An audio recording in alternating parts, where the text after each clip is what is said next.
There's this beautiful story about a woman in a war-torn area who had nothing left in her house. There was no food, no nothing. And she talked to an angel about her plight. And the angel said, "What do you have left in your house?"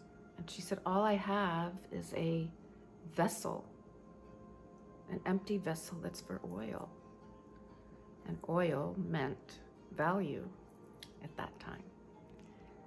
And so the angel says, "Go everywhere you can in your town and gather every single vessel that you can and bring it back to your house." So the son goes out, grabs all the vessels, brings them in. And what happens is the angel fills the one vessel that the mom has full of oil, and she starts to put the oil into the vessels. And the oil kept coming. There was no stopping. And she was filling every single vessel over and over, full to the top of this rich oil that was going to keep her and her family going. She realizes she's full. All the vessels are full. And she says to her son, "I need another vessel." And the son says, "There are no more vessels." And when he said that, the miracle of the oil stopped and there was no more oil. So the capacity for receiving wouldn't have stopped until the person said, "I don't have any more space for more."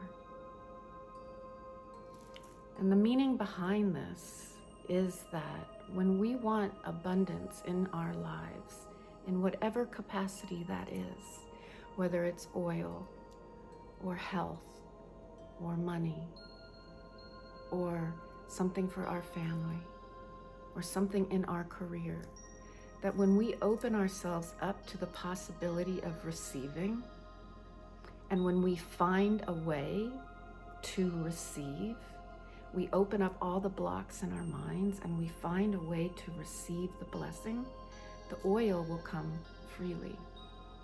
But the moment that we decide, "Oh my gosh, I've gotten so much now, I don't know where to put any more abundance in my life. I don't know how to receive more," the miracle stops. The oil stops flowing. This is a great example of how we cut ourselves off from the energy and the love and the giving that is always around us, waiting to find a place to be received. Another way of putting it is blocking out the sunlight of the Spirit.